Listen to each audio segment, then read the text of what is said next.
Hey T2 Posse, I'm back. Welcome to the T2 Silverback channel where I manage and try to reverse my type 2 diabetes diagnosis. Um, just wanted to let you guys know it's another beautiful day in the neighborhood. Sun shining. Things are starting to heat up a little bit today and should be a beautiful day.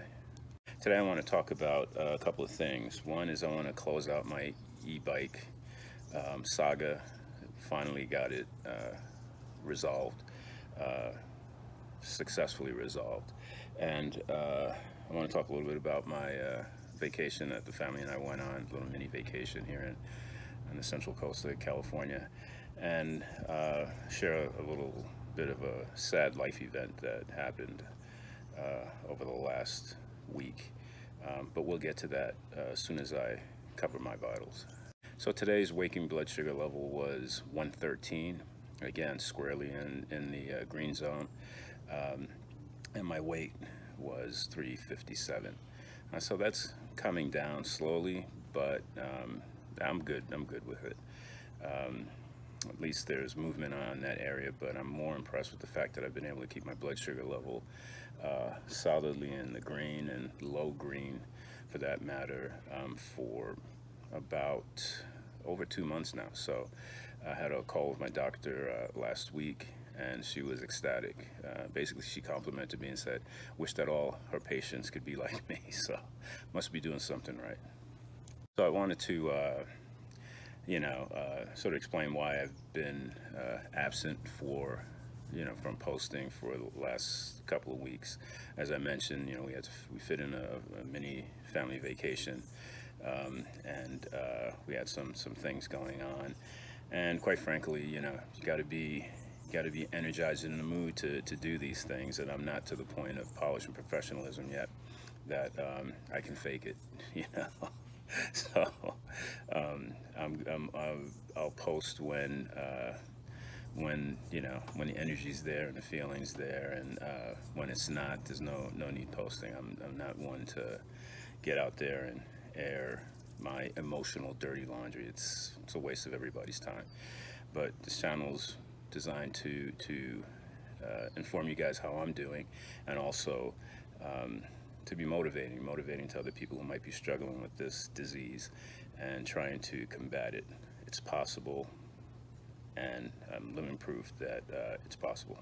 Let's close out on the e-bike saga. So when I last posted, I posed a question to you guys about receiving 2 e-bikes when I only ordered 1, and the question was, what would you do?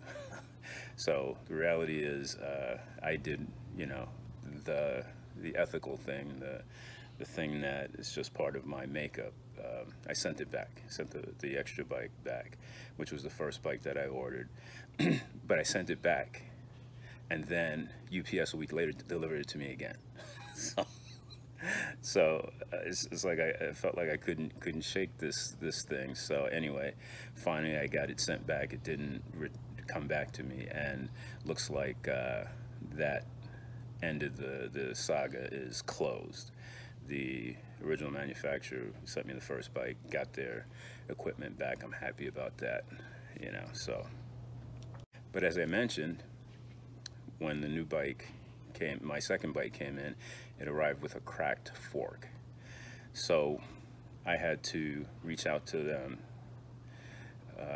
let them know that the fork was cracked, and they graciously agreed to send me a new fork and pay for any repair costs that would be incurred by assembling and installing the new fork on the bike. However, it did take about a week to 2 weeks before that communication loop closed, and I actually received the new fork. The new fork came in, and I was researching and trying to find a bike shop that I could use to install the fork, and nobody had any availability. The earliest availability was end of August, and this is like mid-July time frame, and end of August, it's like I want to ride the bike as soon as I can. So what I ended up doing was installing it myself. And I learned some stuff. I'm handy with the tools, so that's not a problem for me. But, you know, I learned a couple of things about calibrating and adjusting disc brakes on a bike, and, you know, some other things. So you know, it was like a 2-hour project, just taking my time and figuring things out and learning. And I got the bike running again, and we took it with us on our vacation. I finished it just in time to go on our vacation, which was nice. So we took a 4-day mini vacation to Avila Beach down on the Central Coast. It's right next to San Luis Obispo, squeezed between San Luis Obispo and Pismo Beach. We usually go to Pismo, typically during Easter break. We'll stay at the Lighthouse Suites at Pismo and hang out there and, you know, do all sorts of activities. This time we decided to do the Lighthouse Suites at Avila Beach. Avila Beach is smaller, and a smaller beach, more manageable, and great for families, especially families with small kids. But still a big beach, but not as humongous as Pismo. And we had a great time. Stayed at Lighthouse Suites and did bike riding. Brought up our bikes down. Had to rent 2 for Christian and Luz, but Emilio, Benicio, and myself had our bikes, and we did a family ride from Avila Beach to Pismo Beach, which was 20 miles round trip. And I'm happy to report I made it. I made it there and back. There's a lot of elevations. You know, the guy who rented us the bikes for Luz and Christian said, "Oh yeah, it's a flat ride. It's a piece of cake." Yeah, a flat ride when you're like, you know, 20 years old and you know, riding bike your whole life. But for Luz and I, it was a little more of a challenge. But the e-bike made it a piece of cake. So, and we still got our cardio in and everything. Felt bad for Emilio and Benicio because they were just going on pedal power, and you know, Emilio was just taking off, you know, and I kept having to call him back every time we had to make a turn, you know, on our route. But Benicio felt it. He was struggling a little bit, but we made the ride, and it was a beautiful, epic adventure, really. So if you've never been to the Central Coast, Pismo or Avila Beach, I highly recommend Lighthouse Suites. Excellent facility, well maintained, clean, modern, up to date, and it sort of enhances the experience of you know, being in the beach environment. Both facilities are on the beach, which is really nice. The Pismo Lighthouse Suites is up in the cliffs, so you have to work your way down from the cliffs to the beach. And then the Avila Beach one is right on Avila Beach. You walk out, cross a public little parking lot, and you're right there on the beach. So if you're ever out that way, check out Lighthouse Suites. So in terms of life events, shortly after we got back from our vacation, we went to pick up Lola. Lola was staying with my brother-in-law, my brother-in-laws at their house in San Francisco. And she stayed with them for about 4 days. We call it the spa because they live right on the corner of Dolores Park, the upper corner where you get the whole vista of the park and the city and so forth. And they own the building right there. And she loves going there and hanging out with Uncle Ponch because he feeds her nonstop, but walks her like 8 times a day. She loves it, and she has Dolores Park, you know, to herself. So it's always a good time for her when she goes to hang out with Uncle Ponch and Uncle Doug. But went to pick her up, brought her home, and she was normal, happy, excited, you know, to be with us again. And she had a great stay with the uncles, and you know, life was good. Following day, a daughter of a good friend of ours, she's like our daughter, Jasmine, came by to see us before she moved back to Chicago. So Lola was happy to see her, and we were happy to see her, and, you know, hung out and all that stuff and said our farewells and sent her off to Chicago. Well, the next day, we're on Friday morning, my wife noticed that Lola was in looked like she was in pain, and she wasn't moving as normal. She didn't go out and do her normal routine in the yard, and she was concerned. So she woke me up and she goes, I think something's wrong with Lola. What's going on with her? So I woke up, I took a look at her, and Lola was laying down, front paws and head down, but her back legs and butt were up. And that wasn't normal. And I noticed like puffiness around her belly. And I got concerned. So we agreed that I would take her to the vet that morning. You know, Luce had to go into her office and pack because she hadn't been there since March with the shelter in place, and she had to clear out her office. So she went, and I took Lola to the emergency hospital. And when I pulled up, they were doing registration from the car. They weren't letting people inside the emergency hospital. And the guy who was taking the registration was asking a couple of questions. He was watching Lola the whole time. And then he said, you know what, I'm going to get someone to come out and take a look at her. Now, typically, there's like a 2-hour wait before you can see anyone. They looked at her immediately. So the doctor came out, took a look at her and said, I'm going to bring her to the back right now. And what was happening was Lola had labored breathing, and she was just lethargic. It was really, you know, strange, like her condition was deteriorating. So they bring her into the back, and like 15-20 minutes later I get a call from the doctor basically telling me what was going on with her, and the fact that they recommended putting her down. And I was floored, and I was like, what? So turns out she had an aggressive type of cancer in the spleen. And usually this cancer doesn't present itself until the spleen ruptures. And in her case, her spleen ruptured, and the tumor was bleeding into her abdomen, which is why her abdomen was getting puffy. And she was weak, so her blood pressure was low. She was losing a lot of blood. The condition, you know, her organs started failing. And one of the things I asked is like, well, before we do this, can we take her home and spend the weekend with her and stuff? And they said her heart's probably going to stop today, so she's going to die.